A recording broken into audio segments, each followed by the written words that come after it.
จ่าย 400,000 บาท เพื่อมาใช้ชีวิตบนเรือลำนี้เรือออกแล้ว ไปไม่รู้เรื่องเลยอะกับเรือใบอายุ100 ปีไม่กี่ลำบนโลกที่สามารถพาเราล่องไปถึงแอนตาร์กติกาได้บาร์กยูโรปาจุดเริ่มต้นของการเดินทาง 19 วันค่ะ ที่เราเนี่ยจะฝากชีวิตไว้กับเรือใบลำนี้ไม่น่าเชื่อว่าสิ่งนี้มันจะขับเคลื่อนได้จริงๆซึ่งเรือลำนี้นะคะจะพาเราย้อนรอยค่ะไปเป็นลูกเรือแบบสมัยก่อนพร้อมสัมผัสบรรยากาศการล่องเรือสไตล์ยุโรปแท้ๆว่าเขาใช้ชีวิตเป็นอยู่กันยังไง But we're all sailors. ไปค่ะ จุดเริ่มต้นของการเดินทางหลังจากนี้จะเจอกับอะไรบ้างการใช้ชีวิตอยู่บนเรือใบกลางมหาสมุทรเนี่ยจะหน้าตาแบบไหนและการจ่ายเงิน 400,000 กว่าบาทมันจะคุ้มค่าหรือเปล่าไปหาคำตอบกัน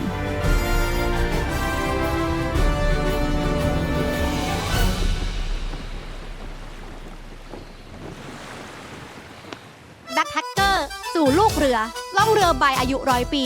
สู่ทวีปสุดท้ายในชีวิตแอนตาร์กติกา 19 วันหลังจากนี้เกาะเรือให้แน่นฉันจะเป็นเจ้าแห่งโจรสลัดให้ได้เลยพร้อมแล้วลุยหลังจากคลิปที่แล้วนะคะที่เราวุ่นวายอยู่กับการเตรียมตัวซื้อนู่นซื้อนี่นะรวมถึงสิ่งที่ต้องรู้ค่ะเกี่ยวกับไปแอนตาร์กติกาและนี่ก็จะเป็นครั้งแรกค่ะที่เราจะได้ขึ้นเรือใบ100 ปี เพื่อไปเป็นลูกเรือจริงๆความตื่นเต้นเนี่ยยังไม่ทันได้หายเลยนะคะความกังวลก็เข้ามาแทนว่าหลังจากนี้เนี่ยมันจะเป็นยังไงบ้างเพราะว่ามันเป็นของจริงแล้วค่ะ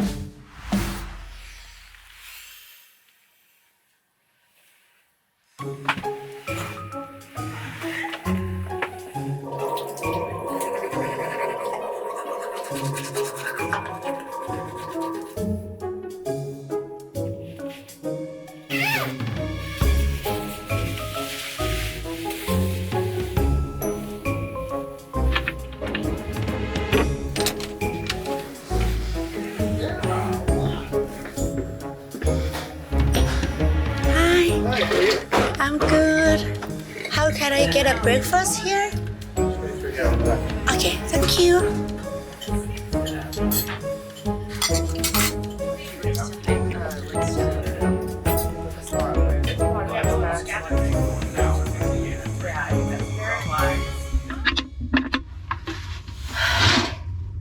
สวัสดีสำหรับวันที่1แล้วกัน ตอนนี้เป็นเวลา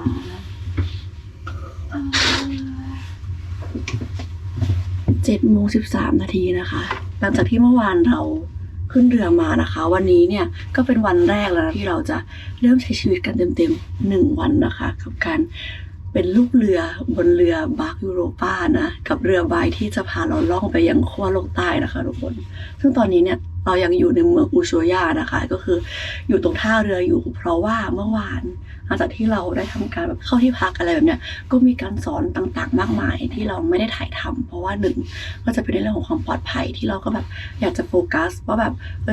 เรือใช้ยังไงอะไรยังไงแล้วก็ฟังกฎระเบียบนะคะก็เลยเดี๋ยวเอาไว้เล่าให้ฟังแต่ว่าก็เดี๋ยวจะเก็บภาพบรรยากาศให้ดูแล้วกันว่าเช้าวันแรกกับการ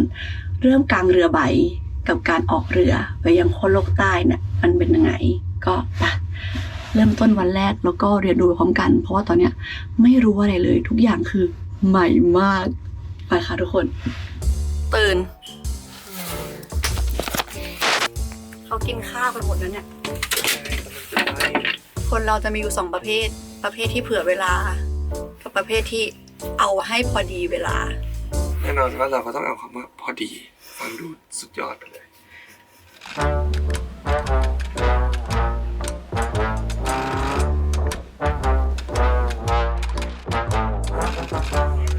แล้วในเช้าวันแรกนะคะก็เริ่มต้นขึ้นก็คือวันแรกเนี่ยมันค่อนข้างที่จะใหม่มากเนาะแล้วก็เรือเนี่ยเขาจะยังไม่ออกในครึ่งเช้าแรกเพราะว่าเขาจะให้เราอยู่บนเรือเพื่อเทรนนิ่งก่อนในการแบบเตรียมตัวในการเป็นลูกเรือซึ่งมันใหม่สำหรับเรามากแล้ว1ก็คือเราเป็นคนที่ค่อนข้างจะอินโทรเวิร์ตในชีวิตจริงคือไม่ค่อยกล้าคุยกับใครแต่ว่าวัดของเรือลำเนี้ยมันจะค่อนข้างเป็นเรือแบบสไตล์ยุโรปหน่อยซึ่งแบบค่อนข้างที่จะเฟรนลี่มากเขาจะแบบเก็ตแม็กความเป็นฝรั่งอะเข้ามาคุยเข้ามาทัก ไอ้ฉันก็ไม่ค่อยจะเก่งภาษาอังกฤษมันก็เขินถึงแม้ว่าจะพูดภาษาอังกฤษกับคนมาทั่วโลกแล้วก็ตามแต่ว่าการที่แบบว่าต้องคุย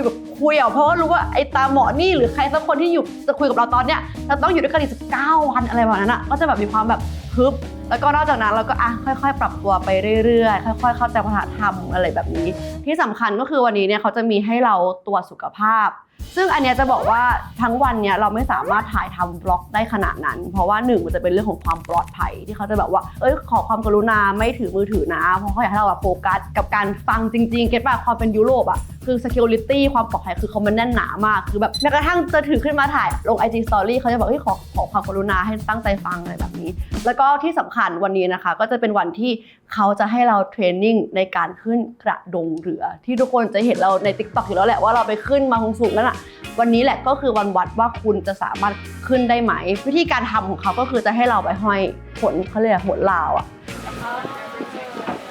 นะครับทดสอบ30 วิถ้าเกิดว่าอยู่ได้30 วิก็สามารถปีนขึ้นไปตรงนู้นได้ Then 1 second. I think by the end of the trip, your hands will สู้ like อย่ายอมแพ้อย่ายอมแพ้อย่ายอมแพ้ already โอเคเมดิน stronger แกไม่รอดแน่ ว้า You can also keep going. It's all on you. No enough oh my god hurts ซึ่งตอนที่จะขึ้นกระดงเรือเนี่ยพี่ทัศน์เลือกที่จะปีนขึ้นไปก่อนจังหวะที่เห็นน่ะก็รู้สึกว่าก็ไม่น่ายากขนาดนั้นก็ไม่ได้สูงนี่หนาแต่มันก็สูงอยู่อะไรแบบนี้ซึ่งพี่ทัศน์คือปีนแบบชิลมากความเป็นแกนความแบบเป็นลิงอ่ะนางปีนดูง่ายมากแต่พอถึงตาฉันลองเป็นครั้งแรก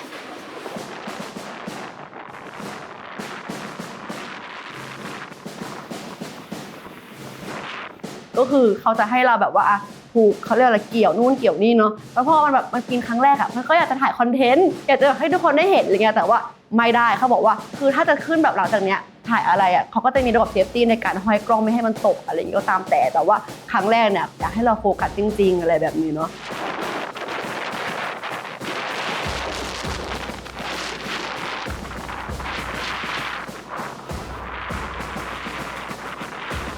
แล้ววันนั้นอะคือวันที่ลมมันแรงมากทุกคนแล้วคือเราไม่เคยปีนอะไรแบบนี้แบบถึงแม้ว่าจะมีเซฟตี้เต็มตัวเนาะแต่การที่มันจะปีนตรงบันไดตรงนั้นอะมันจะไม่มีอะไรให้เกี่ยวเลยคือมันคือปีนตัวเปล่าแล้วค่อยไปเกี่ยวบนยอดข้างบนที่มันมีสายมีเชือกให้เกี่ยวแต่ว่าในระหว่างทางในการปีนขึ้นไม่มีอะไรให้เกี่ยวเลยแล้ววันนั้นลมแรงมากมันหนังชีวิตแต่ถ่ายทอดไม่ได้แม่งเหมือนทอมครูซมากอารมณ์แบบว่าเฮ้ยมันเป็นความตื่นเต้นแบบนี้เหรอวะที่ได้เล่นแบบเหมือนหนังแอคชั่นคือผ่านกล้องที่พี่ทัศน์ถ่ายให้คือมันดูไม่น่าตื่นเต้นหรอกแต่ว่าถ้าเป็นตัวเองมันตื่นเต้นมาก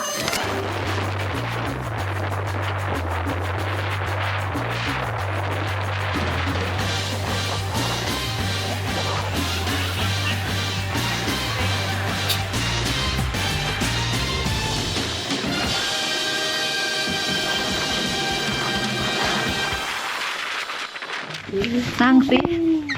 เป็นไง หนาว วันแรกครึ่งเช้า สนุกดี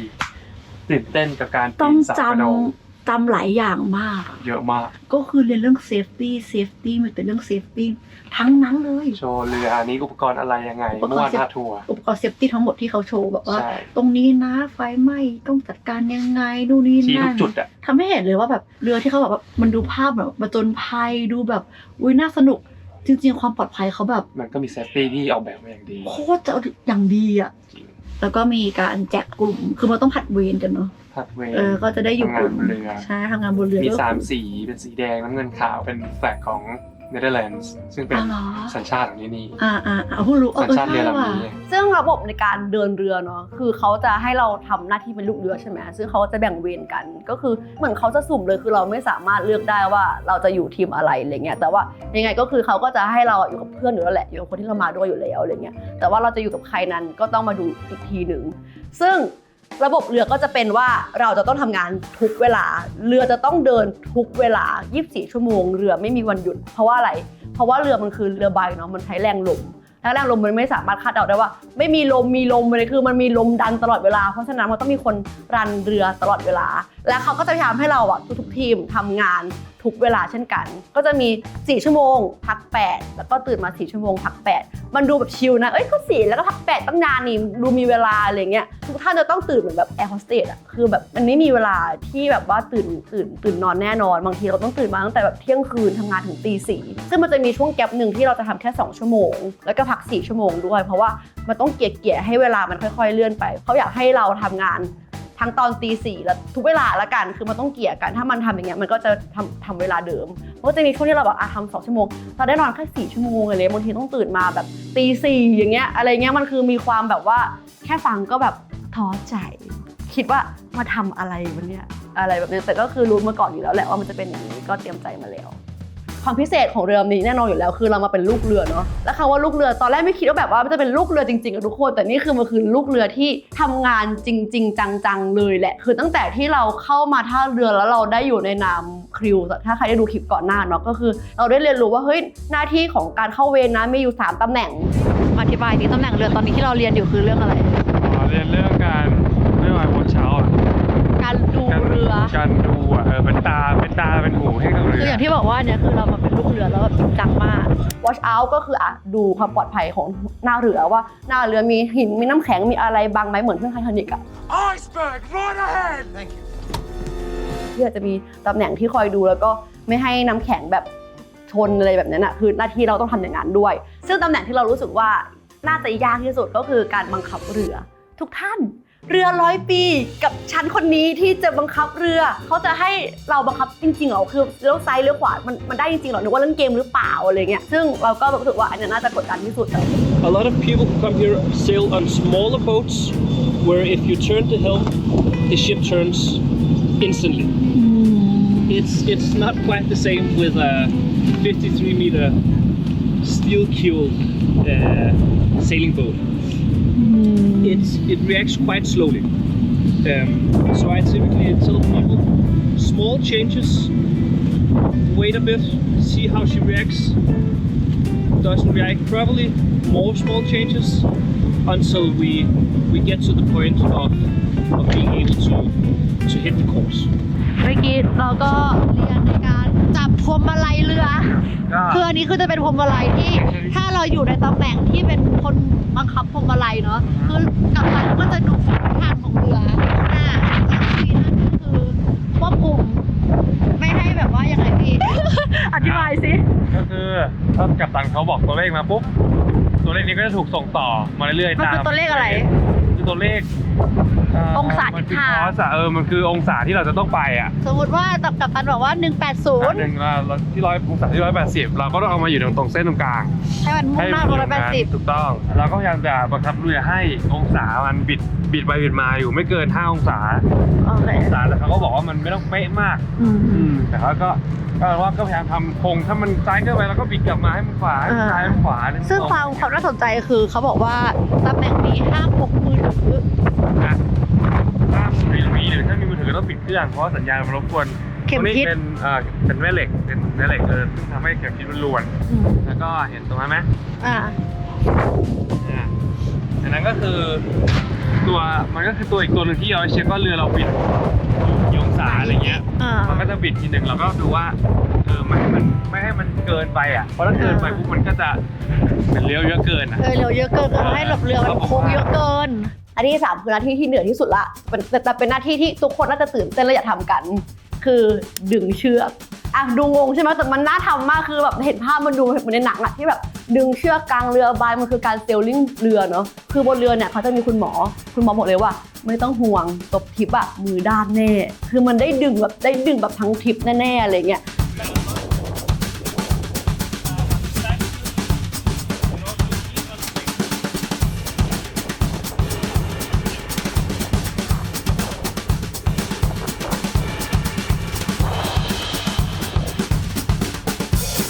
ซึ่งตอนแรกอะเรารู้สึกว่าเฮ้ยแล้วเราเป็นผู้หญิงด้วยพละกำลังในการแบบดึงเชือกก็ไม่ค่อยจะสู้ผู้ชายได้อะไรเงี้ยหรือว่าแบบหลายๆอย่างบนเรือมันคือดูเป็นหน้าที่แบบผู้ช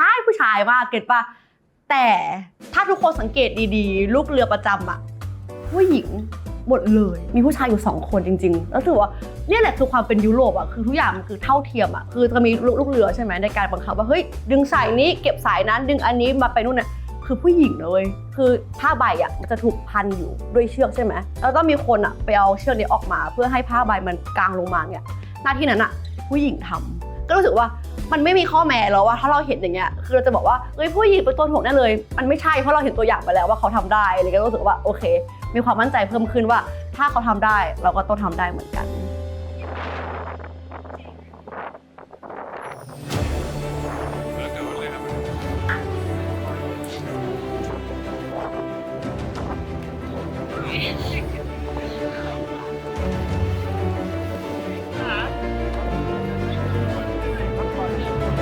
เรือออกแล้ว ไปไม่รู้เรื่องเลยอ่ะ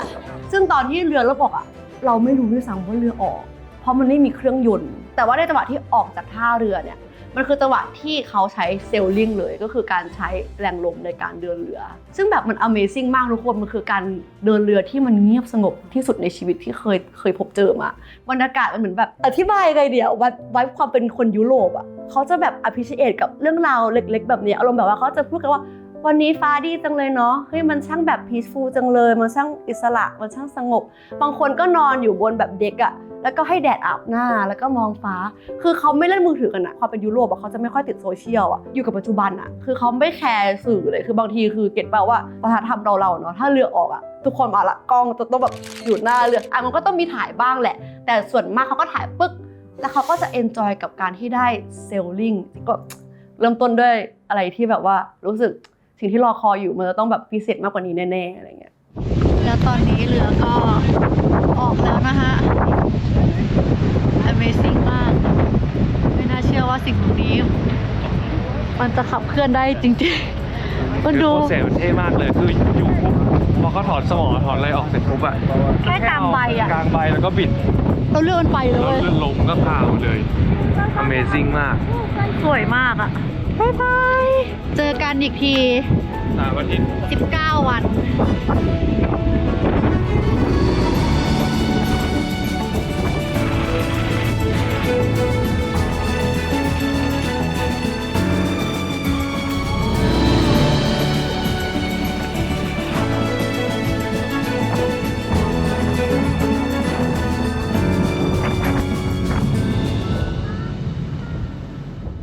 และก่อนที่ทุกคนจะไปดูคลิปหลังจากนี้ทั้งหมดนะเราว่าต้องมีคนที่เอะบ้างแหละว่าเฮ้ยน้องพลอยไปขั้วโลกใต้หรอวะซึ่งเราพูดกับทุกคนตั้งแต่แบบบราซิลหรือแม้กระทั่ง TikTok ว่าเราจะไปขั้วโลกใต้ซึ่งทุกท่านขอกราบอภัยจริงๆนะตอนนี้คือเราเพิ่งรู้คือไม่ได้รู้วันนั้นด้วยนะไม่ได้รู้ในวันที่ทุกคนดูคลิปตอนนี้อยู่แต่ว่าเรารู้ตอนที่เราไปถึงอันตาร์กติกาแล้วเขาก็จะมีการสอนว่าอะไรยังไงอะไรแบบเนี้ยซึ่งกัปตันมาพูดว่าแบบเฮ้ยเราจะไปแค่ติ่งจะงอยของอันตาร์กติกาเท่านั้นเราไม่ได้สามารถเรียกมาได้ด้วยซ้ำว่ามันคือขั้วโลกใต้เพราะว่าฉะนั้นหลังจากนี้นะคะถ้าในคลิปเราพูดว่าขั้วโลกใต้ก็ฝากเอะกันนิดนึงว่าพูดผิดไปอันตาร์กติกาจ้าแล้วก็สิ่งที่คาดหวังนอกจากในเรื่องของการเซลลิงบรรยากาศว่าเฮ้ยคืออยากเห็นมันล่องอยู่แบบว่าท่ามกลางน้ำแข็งแล้วอะไรอย่างนี้แล้วก็คาดหวังในการเจอสัตว์และกันแน่นอนอยู่แล้วปลาตาติก้าก็อยากจะเจอสัตว์อยู่ท่ามกลางธรรมชาติอะไม่ได้อยู่ในแบบอควาเรียมไม่ได้อยู่ในสวนสัตว์อะไรเงี้ยก็อยากเจอออก้าอยากเจอทำแบ็คเวลอะไรแบบนี้ก็อยากเจอในสิ่งที่มันเจอท่ามกลางธรรมชาติอยากเห็นช็อตน้องกระโดดออกจากน้ำเนี่ยซึ่งไม่รู้ว่าจะเจอหรือเปล่าแต่ก็คาดหวังไว้ก่อนแล้วก็อยากเจอ Drake Passage เป็นสิ่งที่แปลกมากแต่ทุกคนมาเพื่อเจอสิ่งนี้ทุกคนพูดพร้อมกันว่าฉันจ่ายเงินมาเพื่อข้ามน่านน้ำนี้ซึ่ง Drake Passage จะเป็นยังไงนั้นต้องรอไปชมในคลิปหน้ากว่าจะมาเป็นเรือใบอายุ100 ปีที่พาเราแล่นไปอันตาร์กติกาได้เนี่ยจริงๆแล้วเขามีเรื่องราวมากกว่านั้นค่ะบาร์กยูโรปานะคะที่เห็นเล็กๆแบบนี้เนี่ยจริงๆเขามีทั้งหมด3ชั้นค่ะแล้วก็เป็นเรือใบเพียงไม่กี่ลำนะคะที่สามารถพาเราเนี่ยแล่นไปอันตาร์กติกาได้ถ้าเราเห็นหลายๆคนนะคะที่ไปเนี่ยส่วนใหญ่จะเป็นเรือครูซใช่ไหมซึ่งบาร์กยูโรปาเนี่ยแหละเป็นเพียงไม่กี่ลำค่ะที่เป็นเรือใบต้องย้อนกลับไปค่ะในปี1911ค่ะตอนแรกเนี่ยบาร์กยูโรปาเรือลำนี้ไม่ได้เป็นเรือท่องเที่ยวแบบทุกวันนี้นะคะทุกคน มันคือเรือที่มีไฟคอยนำทางกลางทะเลค่ะทุกคนที่สร้างขึ้นที่ประเทศเยอรมันค่ะแต่ว่าหลังจากนั้นนะคะน้องเนี่ยก็ถูกซื้อไปโดยชาวดัชค่ะหรือว่าเนเธอร์แลนด์นั่นเองแล้วก็ปรับเปลี่ยนโฉมใหม่นะคะกลายเป็นเรือใบ3เสาค่ะแบบที่เราเห็นกันทุกวันนี้เนาะซึ่งการแล่นเรือใบเนี่ยที่เขาเรียกว่า sailing boat ค่ะมันคือการใช้แรงลมในการขับเคลื่อนล้วนๆค่ะทุกคนแต่ว่าในเรื่องของความปลอดภัยจริงๆแล้วเนี่ยเขาก็มีกฎหมายบังคับเหมือนกันนะคะว่าเรือใบปัจจุบันเนี่ยจะต้องมีเครื่องยนต์เผื่อฉุกเฉินค่ะแล้วก็ต้องมีวิศวกรนะคะที่เชี่ยวชาญเนี่ยคอยดูแลอยู่ใต้ท้องเรือด้วยซึ่งเรือใบนี้นะคะเขามีมานานมากๆแล้วที่เห็นแบบนี้เนี่ยเขาเรียกว่า tall ship ค่ะเมื่อก่อนเนี่ยเขาจะใช้ขนส่งสินค้าข้ามทะเลแต่ทุกวันนี้เนี่ยเขาจะเน้นใช้งานสำหรับฝึกนักเดินเรือค่ะหรือว่าท่องเที่ยวแบบผจญภัยหรือแม้แต่จัดเทศกาลเรือใบระดับโลกค่ะอย่างที่ดังมากๆเลยนะคะที่หลายคนต้องบินไปร่วมเนี่ยก็คือเทศกาลที่ชื่อว่าเซลแอมสเตอร์ดัมค่ะงานเรือใหญ่ที่สุดในโลกที่เนเธอร์แลนด์ค่ะเป็นงานที่เขาเนี่ยรวมเรือใบยักษ์จากทั่วโลกนะคะมาโชว์ความเวอร์วังความสวยงามของเรือใบซึ่งบางยูโรป้านะคะก็ได้เข้าร่วมในงานนี้ด้วยเช่นกันค่ะแต่พอพูดถึงการแข่งความสวยงามวะเนี่ยถ้าในประเทศไทยเนี่ยมองง่ายๆนะเราว่ามันน่าจะคล้ายกับการประกวดควายอะไรแบบเนี้ยที่รู้สึกว่าเฮ้ยมันสวยงามตรงไหนแต่ว่าจริงๆแล้วเนี่ยมันก็คือหนึ่งวัฒนธรรมค่ะที่แข่งความสวยงามเหมือนกันเลยทำให้ในภาษาอังกฤษนะคะสรรพนามที่เขาใช้เรียกแทนเรือเนี่ยเขาใช้คำว่า she แทนคำว่า it ค่ะทุกคนเพราะเขามองว่าเรือเนี่ยคือสิ่งที่ต้องปกป้องแล้วก็เคารพค่ะเป็นเหมือนผู้หญิงนะคะคำว่า she เนี่ยเลยสื่อถึงความสวยงามและความผูกพันของคนกับเรือค่ะเราก็เลยจะเห็นนะคะว่าคนยุโรปเนี่ยค่อนข้างที่จะผูกพันกับการเดินเรือมากๆทะเลเลยเปรียบเสมือนทุกอย่างของคนยุโรปเลยก็ว่าได้ทั้งการเดินเรือเพื่อการค้าขายของพ่อค้าหรือการออกตามหาดินแดนใหม่ของชาวไวกิ้งหรือการล่าอาณานิคมของชาวอังกฤษอะไรแบบนี้ถ้าใครเคยดูหนังมาก่อนนะคะรูปแบบเรือเนี่ยก็จะอิงมาจากเรือของจริงที่เขาใช้กันเนี่ยแหละดีไซน์พวกนี้นะคะจะถอดแบบออกมาจากเรือจริงๆในอดีตเลยนะคือออกแบบมาเพื่อสู้กับคลื่นยักษ์แล้วก็ลมแรงโดยเฉพาะซึ่งความเจ๋งของบางยูโรป้าเนี่ยก็คือการที่เอาเรือเดิมๆสมัยก่อนเนี่ยนำกลับมาล่องได้จริงค่ะสามารถล่องได้ไปไกลถึงอันตาร์กติกาฝ่าคลื่นทะเลไปได้และความเจ๋งอีกอย่างหนึ่งก็คือเราเนี่ยแหละที่จะเป็นลูกเรือเหมือนย้อนกลับไปในอดีตที่เขาเนี่ยใช้กันสมัยก่อนอีกด้วยก็ก่อนที่เราจะเดินทางกันหลังจากนี้ในอีกแบบ3 อาทิตย์นะคะเราก็จะพาทุกคนมารีวิวเรือให้ดูก่อนว่า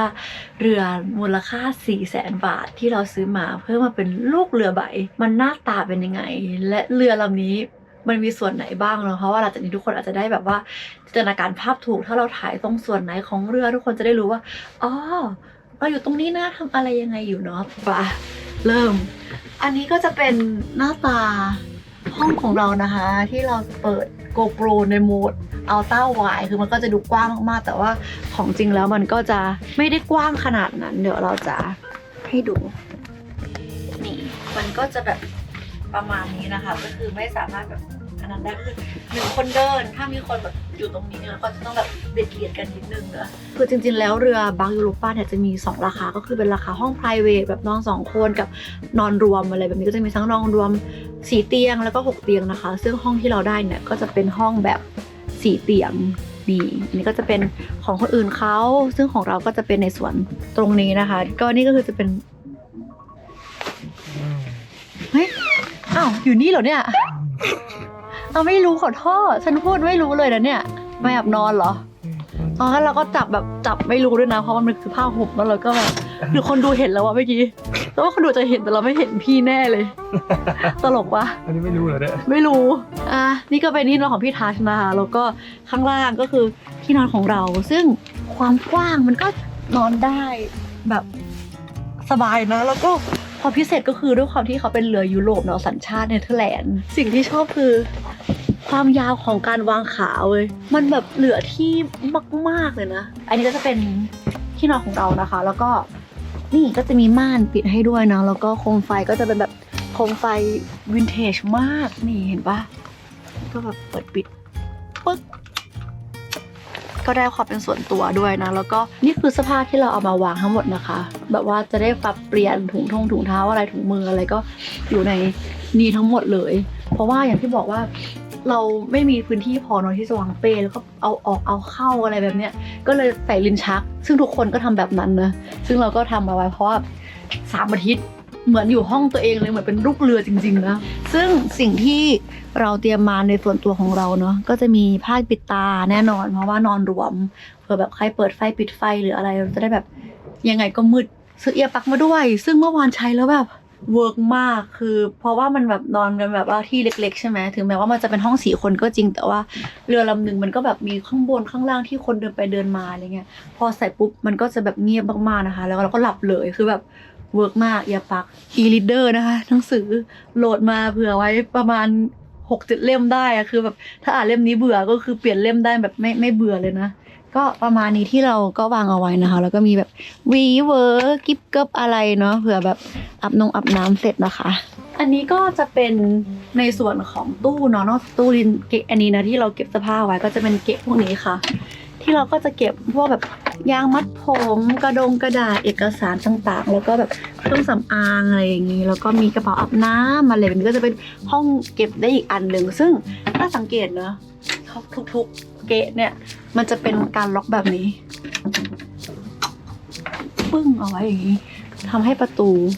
ไม่ขยับนะเพราะว่าเหตุผลที่มันจะต้องแบบมีการล็อกที่แบบเปิดปิดไม่ได้เพราะว่าเรือมันจะโครงเคลงมากๆส่วนตรงนี้ก็จะเป็นที่วางเสื้อผ้ากันลมกันนาที่เราใส่อยู่ตรงนี้เนาะแล้วก็มีอันนี้ก็จะเป็นตู้รวมนะคะที่เราก็จะใส่หลายๆอย่างเช่นตรึงกระเป๋าแบ็คเป้ของทุกๆคนในห้องนี้รวมกันนะคะก็มีของเราอยู่ในนั้นด้วยเนี่ยของพี่ทัชเนาะอันนี้ก็จะเป็นของเราก็คือจะเป็นเหล่าขนมซึ่งไม่แน่ใจว่าจะได้กินไหมมาม่าเพราะว่าอาหารเขาก็อร่อยอยู่ ไม่แย่เลยก็จะเป็นส่วนของขนมนะคะมีส้มมีอะไรแล้วก็มียาแก้เมาเรือนะหยิบแบบไวๆแล้วก็มียาคลายกล้ามเนื้อนะคะเรามาดูห้องน้ำกันห้องน้ำนี่คือตอนแรกเห็นว่าเฮ้ยมันเล็กนะแต่เมื่อวานได้ใช้บริการละสบายคือแบบรู้สึกว่าดีกว่าโฮสเทลบางที่หลายๆที่อีกอะไรแบบเนี้ยรู้สึกว่าน้ำมันอุ่นมันอะไรแบบอ่ะเดี๋ยวไปดูแล้วกันนี่ก็จะเป็นส่วนของห้องน้ำของเรานะคะนี่เราก็จะเห็นท้องทะเลนี่รูปให้นี่เป็นไงเราคือดูดิของแท้ของจริงเห็นปะชอบความแบบหนักๆของเหล็กทุกอย่างคือดีเทลอุปกรณ์มันแบบมันของแท้มันแบบมันเท่เกินจะเป็นประมาณนี้ความกว้างก็จะได้แบบได้แขนหนึ่งนะก็ติดนี่ประมาณนี้นะคะซึ่งไม่ได้มีปัญหาอะไรกับเราเลยเรารู้สึกว่าโอเคมากๆนะถ้าแบบให้ดูซึ่งอย่างนี้เห็นปะแล้วเราก็แบบปึ้งอาบน้ำก็ยื่นแบบได้นิดหน่อยแล้วก็มีม่านปิดนะคะโอเคเลยแล้วก็สิ่งที่ชอบมากก็คือแบบสิ่งที่เรากังวลไม่ใช่ของความกว้างเลยสิ่งที่กังวลก็คือความหนาของน้ำไม่รู้เขาบริหารน้ำยังไงเหมือนกันนะแต่ว่าเขาทำให้น้ำอุ่นมากทุกคนคือเขาก็จะมีแบบเนี่ยอุ่นเลยอุ่นจนแบบร้อนต้องปรับลงนะคะแต่ว่าข้อที่เขาเตือนก็คืออย่าให้มันร้อนมากแล้วก็อย่าอาบนานเพราะว่า1น้ำมีจำกัดเนาะแล้วก็2ก็คือถ้าอาบน้ำนานเนี่ยไอความร้อนเนี่ยมันก็จะออกไปข้างนอกแล้วมันก็จะเข้านี้ค่ะเครื่องตรวจจับไฟไหม้นะแล้วมันก็จะแบบมีเสียงแบบไฟไหม้ดังทั่วเรือได้เลยเขาเลยบอกว่าอย่าอาบน้ำให้มันมีควันนานเกินไปให้แบบอาบพอดีแล้วก็อันนี้ก็ต้องประหยัดทุกอย่างคือต้องประหยัดน้ำหมดเลยนะแล้วก็มีพวกแบบแชมพูที่เราเตรียมมานะคะก็วางตรงนี้ได้แล้วก็เรื่องของอันนี้เขาบอกว่ามี3สิ่งที่สามารถทิ้งได้ก็คือฉี่แล้วก็อ้วกนะแล้วก็มีทิชชู่สามารถทิ้งได้นะคะแต่ว่าอย่างอื่นห้ามทิ้งลงเลยเพราะว่าเขาจะคอนเซิร์นในเรื่องของแบบ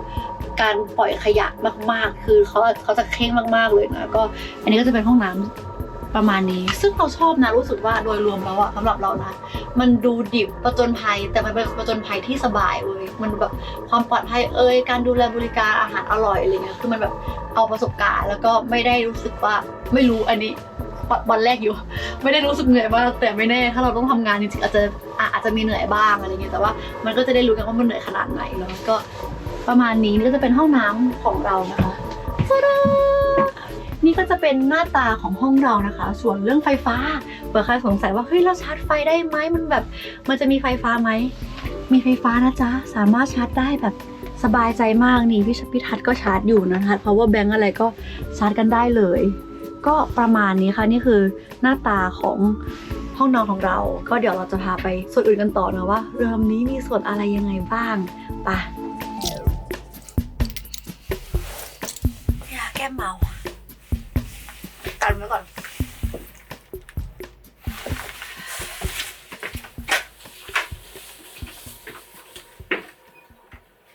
โอเค และนี่ก็จะเป็นในส่วนของถนนทางเดินนะคะนี่ทุกอย่างก็จะแบบ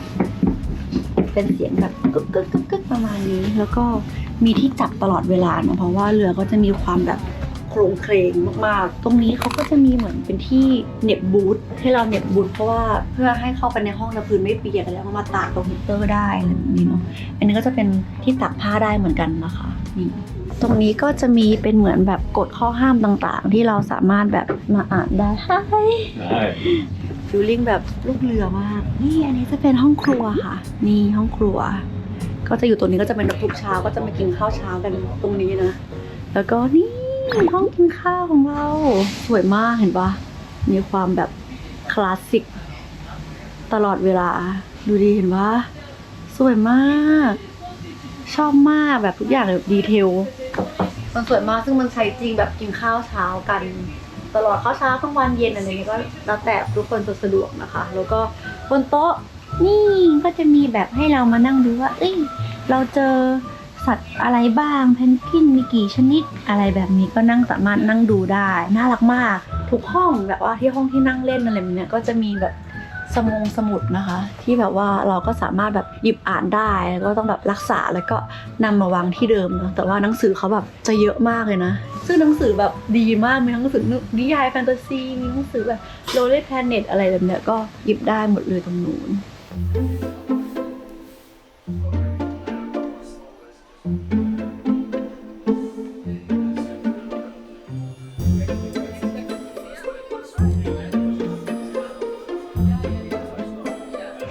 เดี๋ยวต่อมาเราจะไปดูห้องสมุดกันแต่ว่าห้องสมุดเนี่ยเขาบอกว่าห้ามพูดนะจะเป็นแบบโซน introvert คืออันเนี้ยพูดได้เบาๆข้างบนก็คือสันทนาการได้แต่ว่าถ้าห้องสมุดอะคือเขาก็จะเป็นบริเวณแบบอ่านหนังสือเงียบๆต้องการความเป็นส่วนตัวอะไรแบบนี้เนาะแล้วก็จะมีเหมือนเป็นแล็ปท็อป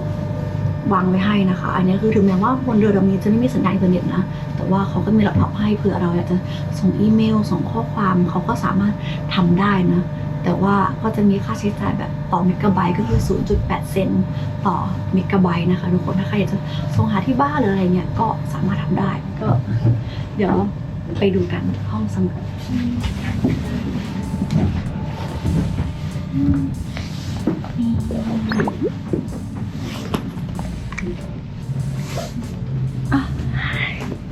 ฮัลโหลนี่จะเป็นห้องสมุด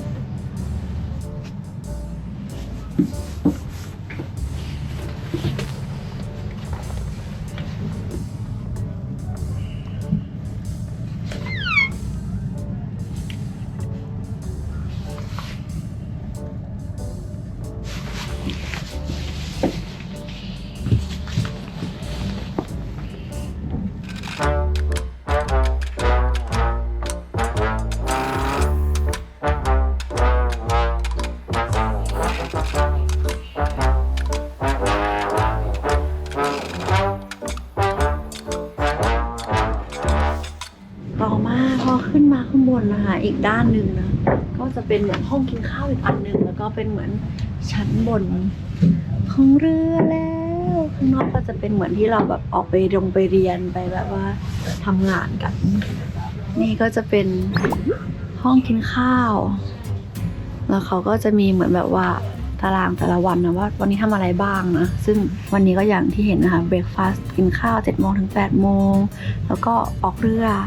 แล้วก็กินข้าวเที่ยงทำอะไรบ้างก็แต่ละวันก็จะเปลี่ยนไปตามแบบแผนการแล้วก็ตรงนี้ก็จะเป็นบาร์ที่เราก็สามารถแบบมากดกาแฟได้มากดชาได้มากดน้ำร้อนได้เลยก็แบบถ้าใครแบบว่าแอลกอฮอล์ฉันแบบคิดถึงเจ้านี่ก็มีขายเหมือนกันนะคะก็มีเป็นเบียร์เป็นไวน์เป็น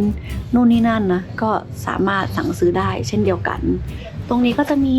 หนังสืออีกแล้วหนังสือเยอะมากเห็นไหมทุกชั้นคือทุกที่มีหนังสือวางให้เราแบบหยิบสามารถอ่านได้นี่แหละคือที่เราชอบบนเรือลำนี้เลยรู้สึกแบบวิลเลียมอะไรน่าอ่านบ้างนะอะไรอย่างนี้ แล้วก็นี่เนี่ยจะเป็นหน้าตาแล้วก็ตรงนี้ก็จะเป็นเหมือนรายชื่อคนเนาะแบบว่าใครหน้าตายังไงชื่ออะไรเผื่อแบบเราจะได้รู้ว่าอ๋อคนนี้ชื่อนี้นะบางทีแบบคนมันเยอะมันจำหน้ากันไม่ได้แต่มันต้องอยู่กันทุกวันอะไรเงี้ยเขาก็เลยถ่ายรูปหน้าเราไปให้แล้วก็ปริ้นนะต่อมานี่ก็จะเป็นเหมือนตารางเวร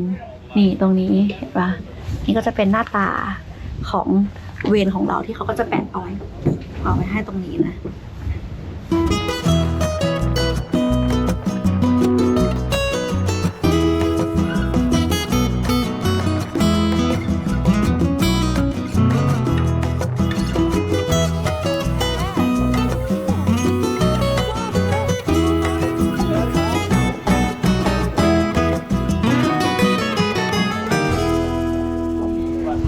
แล้วพอออกมานะฮะดูอะไรเหรอ อะไรเหรอ อุ้ย Not done with any sort of ไม่มีคนอยู่บนนั้นเขาทำอะไรอ่ะ หาหอย โอ้ยอุ้ยดูดีโคตรเท่เลยอ่ะ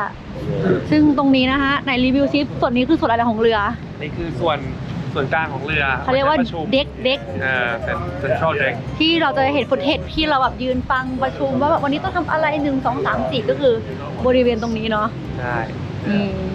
แล้วก็นี่จะเห็นเขาทำงานอุ้ยแต่เท่มากเลยอ่ะดูดิ บางคนเขาก็โตมากับการเซนเซเลอร์เลย เอาเหรอ แต่เห็นคนนี้เป็นดัชเยอะจริงๆดัชแบบที่เนเธอร์แลนด์เขาโด่งดังเรื่องนี้อยู่แล้ว5 ปีก็จัดงานเรือใบโลกอ่ะที่เรือใบทั่วโลกเขาจะมารวมคนที่เมืองนั้นแล้วปีที่แล้วเพิ่งจะเกิดขึ้นไปเมื่อเดือนสิงหาใช่ก็อีกทีนึงก็ต้องรอไปอีก4 ปีกว่า5 ปีเลยอย่างแบบมีครูคนหนึ่งก็คือเกิดและโตที่เนเธอร์แลนด์ใช่ไหมแล้วก็กินนอนบนเรือมันแต่เด็ก เอาเหรอ เป็นเซลเลอร์มันแต่เป็นเด็กคนที่สอนเราตรงนู้นน่ะหัว อ๋อที่แบบดูเอาเหรอเขาโตมากับการ พ่อ ล่อง เขา เรือ มากับพ่อตั้งแต่เด็กเวลาเขากลับไปบ้านตอนนี้บ้านเขาคืออะไรรู้ป่ะเรือ ฮะ เขาซื้อเรือ เป็นบ้าน เป็นบ้าน เที่ย จริงปะเนี่ย จริง แล้วคือตอนไหนเนี่ย เมื่อวานแล้ว อ๋อเหรอโคตรเจ๋งเลยอ่ะส่วนนี้พอเราขึ้นมานะก็จะมีส่วนที่อันนี้ก็จะเป็นส่วนของข้างบนที่แบบว่าข้างหน้าที่เราจะไปทำงานกันเข้าเวรถ้าใครอยู่ตำแหน่งแบบวอชเชอร์นี่ก็จะเป็นจุดที่เราทำงานกัน ซึ่งวันนี้เราเข้าเวรกันตอน2 ทุ่มเป็นเวรแรกของทริปนี้เลย ทีมสีแดง Red Team ทีมแรกเลย จะได้ลองของจริง แล้วก็ชอบมากเลยคือชีวิตเนี้ยไม่เคยใช้คำนี้เลย คือ ที่ดูในหนังอะ9 นาฬิกา 12 นาฬิกาไหนลองพูดสิสมมติว่ามีทานน้ำแข็งเรือผ่านไหนพี่จะบอกยังไง จะให้พูดเป็นภาษาอะไร ภาษาอังกฤษ เอาภาษาอังกฤษ We saw the boat on the 12 o'clock สิฉันเห็นเรืออยู่ตรง3 นาฬิกา saw the vessel Vessel on the 2 o'clock here 2 o'clock 2 o'clock yeah we see the dolphins on the 3 o'clock เท่เนอะไม่เคยใช้คำนี้ในชีวิตจริงเลยอะเขาก็จะมีปุ่มให้เรากดแล้วก็รายงานไปกับกัปตันข้างหลังว่าแบบ ที่อยู่ตรง the bridge เขาเรียกว่า the bridge เดี๋ยวพาไปดูดิ อันนี้ก็คือกัปตัน ไหนด้านกัปตันข้างหลังนะฮะเท่มาก ที่ว่าเหมือน ตอนวิก ชื่ออะไรวะ ตอนวิก คิดตั้งนานคือแบบคือใจดีมากแต่อย่ามายุ่งกับหมาค่ะ ถ้าทำผิดกฎเมื่อไหร่ ถ้า แล้ว ผิด ก็ อะไรจะฆ่ามัน ซึ่งอันนี้ก็คือบีชยอดที่กินที่พี่บอก The bridge เขาเรียกว่า the bridge ยังไม่เข้าใจว่าทำไมถึงเรียกว่าสะพานแต่ว่าก็คือ control room นั่นแหละ คนที่คอยคุมทิศทาง ซึ่งเห็นเก่าๆอย่างนี้ข้างในเห็นยัง อะไรนะ เทคโนโลยีนั่นมาก เห็นจอคร่าวๆแต่ จอ ไม่ เท ได้ คโนโลยีแบบคำนวณแบบ ใช่มันเป็นพวกเรดาร์พวกอะไรที่ไว้ดู ก็คือเป็นเทคโนโลยีใหม่ หรอก แหละแต่ว่าในการทำงานอะไรอย่างเขาก็อยากให้เราทันที่สุด ใช่ นี่ค่อนข้างแบบเป็นเครื่องเลยล่ะ Can I record you? And this is our captain. Hello. We say you look like John Wick John Wick yeah oh come on like you look super nice but if something's wrong you're gonna be like I'm gonna kill everyone ไม่คิดเลยว่าชีวิตจะได้เห็นอะไรด้วยตาตัวเอง มันค่อยๆดันขึ้นอย่างนี้แน่นอน ยังไงวะหาความต่างไม่เจอ ไม้มันถูกอยู่ติดกันมาก่อนเขาแค่ดันความสูงขึ้นเพื่อรับเปิดให้หน้าผ้าใบมันรับลมได้มากขึ้นนั่น อ๋อหมายถึงว่าไม้2 อันเนี้ยมันติดกัน มันจะติดกันหรือว่าอยู่ใกล้กันมากขึ้นนะ แล้วก็ให้ขยายขึ้น เพื่อให้มันเปิดพื้นที่รับลมมากขึ้นจะได้เดินทางเร็วขึ้น ปากเป็นอะไรแข็งปากแข็งแล้ว มันเริ่มแบบ ลมหนาว หนา ซึ่งที่เห็นนี่คือไม่ใช่สตาฟของเรืออย่างเดียวนะ เขาคือคนที่จ่ายเงินมาเหมือนกันนั่นแหละ ใช่ แต่คือเขาพูดประมาณว่าแบบว่าทุกคนมาที่เนี่ยคือต้องช่วยกันจริงๆคือไม่ใช่ว่าแบบฉันแบบว่ามาเพื่อเที่ยวแต่คือทุกคนใครช่วยอะไรได้ก็คือช่วยทุกคนก็จะเข้าได้ทำงานจริง ไม่งั้นไม่ไหวหรอกสตาฟมี ไม่กี่คนเอง มีไม่ถึง10 คนเลยมั้งประมาณ10 คนน่ะแล้วงานมันเยอะมาก ๆซึ่งต้องบอกว่าเรือใบทุกคนไม่ได้แบบมีเวลาหยุดนะคือต้องทำงาน 24 ชั่วโมง อ๋อเริ่มเข้าใจหลักการการเดินเรือใบมากขึ้นแล้วเอาจริงๆก่อนที่จะมาขึ้นเรือเนี้ยทั้งชีวิตไม่เคยขึ้นเรือใบมาก่อนเลยแล้วก็ไม่เข้าใจหลักการตั้งแต่ตอนที่ออกจากท่าเรือละแบบเขาก็แค่กางเรือใบใช่ไหมแล้วก็บิดแล้วก็ไอ้ไม้เนี่ยมันหมุ พี่ น รู้ ได้ ป่ะไอตอนออกจากท่าเรือ อันนี้คืออีกหนึ่งที่เราเพิ่งรู้คือไม่เกี่ยงเหมือนมีทีมงานของบางยูโรป้าไอทริปเราอะเขามายืนแล้วบอกว่าแบบเมื่อกี้คือ Amazing มากเขาบอกว่าน้อยคนมากที่จะสามารถออกโดยไม่ใช้เอนจินไม่ใช้เครื่องยนต์ได้ ไปมันยากเหรอ เขาบอกเราแตกกับตันเลยเขาจะดีไซน์ไหมแต่ว่าเคสที่จะออกโดยที่แบบใช้ลมจริงๆอะเขาบอกว่าน้อยมาก ซึ่งเมื่อกี้เนี่ยเขายัง Amazing อยู่เลยว่าทีมของเราเนี่ยไม่กี่ครั้งที่ออกด้วยลมจริง เพราะว่าที่จริงๆอย่างที่บอกไงว่า ไม่รู้ เนี่ย ตัว เพิ่งจะรู้ว่า เลยว่า อ อ อ อก ก ออกอย่างนั้นได้ด้วยเหรอวะคือมันการขึ้นมาใช่ไหมแล้วไอ้ไม้ที่เห็นอยู่ตรงเนี้ยมันบิดได้มันบิดองศาได้แล้วเขาก็บิดรับลมให้มันถูกทิศ ออกเพื่อให้มัน รับ เนียน มั ออก ก็ อย่างนี้แล้ว เอ็ ก็ น อ อ อ อก กเลยแล้วก็แบบเฮ้ยแค่นั้นเลยว่ะ ใช่ เลยแบบ คือขนาดคนที่มาเรือเขาจะพูดเลยว่าแบบ Amazing มากเขาบอกว่ากัปตันต้องเก่งมากๆด้วยถึงแบบจะออกโดยที่ อันตรายแล้วเพราะว่าข้างหน้าเราก็มีเรือครูซมาจอดขวางพอดีด้วยตอนก่อนจะออก ใช่ แล้วก็แบบ อันนี้ก็คืออีกเรื่องนึงที่แบบเราไม่รู้แต่เขาแบบ Amazing เพิ่งจะรู้ว่าไอ้เสาเนี้ยมันบิดได้เว้ยเพิ่งจะรู้ตอนแรก เพิ่งรู้เหมือนกัน แข็งแบบว่าก็ทิศเนี้ยเอาไม่มันบิดรับลม ไอเต่านี่เนาะ ใช่ไอ้กระดานเรือแนวนอนเนี่ยที่ขนานกันเนี่ยมันบิดได้รับลมแล้วก็ทิศลมก็ต้องอ่านนะครับตอนก็ต้องอ่านแรงลมว่าปานทิศไหนแรงเท่าไหร่นี่โอเคอาจจะมีเทคโนโลยีช่วยแหละที่ดูเรื่องแรงลมเรื่องทิศทางแต่ว่าโอ้ยเทคโนโลยีเดียวก็เอาไม่อยู่หรอก คุ้มยัง400,000 ขออีกหน่อยเนาะ เราว่าเราคุ้มละ มันคุ้มเลย เราคุ้มละ ก็ต้องขออีกหน่อยเนาะยังเพิ่งจะออกมาได้วันเดียวยังวัน2ไม่กี่ชั่วโมงเองจะออกคุ้มแล้วหรอวนกลับเลยไม่ได้กันนะ I wonder like why is like our lady up there Yes. I don't see any like men doing this job or maybe it's half Yes, it doesn't matter if it's a Doesn't man or a matter. woman. Mhm, It's mhm. just a sailor. อ๋อโคตร We're เท่ all sailor But we're all sailors. Yeah. And we have a lot of female sailors on board. Yeah, I can see it. พี่เขานะคะเริ่มพี่ได้ไหม She's a doctor on this ship, this sailing ship. Yeah. But before that, before you become a doctor, I've also been a sailor, or I am also a sailor. นี่ Hmm? that's cool. Yes. Yes I know Where you from? Netherlands? No, I'm from Denmark. อ๋อ Denmark. Denmark อ๋อเหมือนที่พี่บอกเลยเนาะว่าทุกคนคือแบบมีประสบการณ์ในการแบบ Did you grow up like sailing with your family and something when you were young? No, I never did. But I participated in something called the Tall Ships Race. What is Tall ship race. Tall Ships Race. It's something that goes on every summer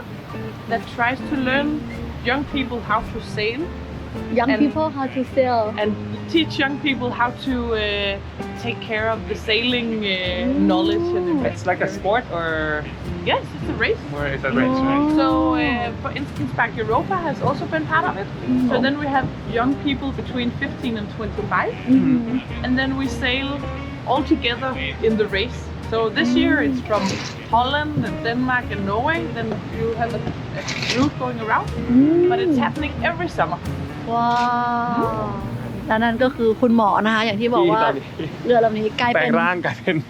ค คน นงาน คือทุกคนต้องทำงานหลายงาน แต่ว่าอย่างที่บอกว่าบนเรือนี้ก็คือจะมีเซฟตี้ก็คือมีคุณหมอบนเรือแหละแต่อะไรก็คือต้องรักษาตัวเองเพราะมันก็อยู่ห่างไกลจากความแบบว่าความเจริญเนาะ ใช่ ไม่มีโรงพยาบาลแต่เนาะเขาก็จะมีคุณหมอคอยเซฟตี้ให้ แต่ว่าพอไม่มีใครเป็นอะไรปุ๊บก็ต้องมาทำงานเรือ เป็นคนเรือ แล้วเดี๋ยวอีก2ชั่วโมงอาหารเย็นก็อาจจะเห็นอยู่ในครัว คือ แล้วก็เด็ก ทำทุก เสิร์ อ ฟ ย่าง เช็ดโต๊ะอะไรอย่างเงี้ย อืมแต่ทุกคนก็จะผัดเปลี่ยนกันไปนอน24 ชั่วโมงก็คือ แต่ละเวรด้วย อย่างเราเองเนี้ยทุกอย่างมันมีอะไรฉุกเฉินได้หมดทุกคนต้องรู้ทุกอย่าง อืม เอา แล้วก็ จริงเนอะ เดี๋ยวไอ้พลอยอ้วกแตนเนี่ยก็ต้องมีคนไปแทนพลอยให้ได้ อะไรเงี้ยนึกออกป่ะมันมีอะไร ถ้า ฉุ เรา กเฉิน ทำไม่ได้ก็ต้องมีคนมาแทนที่ ใช่ ที่เราทำ ห งา รื น อถ้า อยู่ ฉันง่วงเดี๋ยวพลอยก็มาทำแทนให้อะไรเงี้ย ง่วงได้ด้วยเหรอ ไม่ได้ มีเคสที่ง่วงด้วยเหรอวะ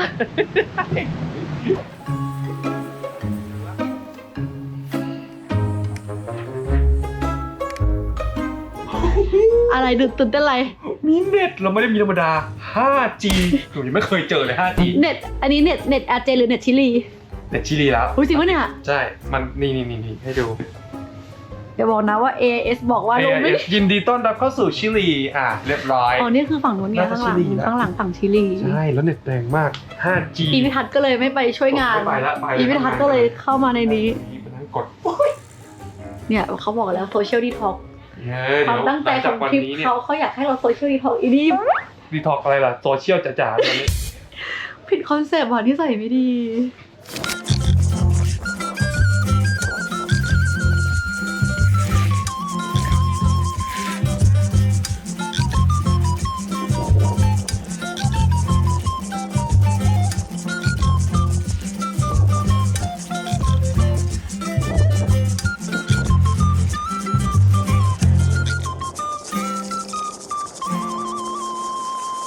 โอเคค่ะทุกคนและนี่ก็คือ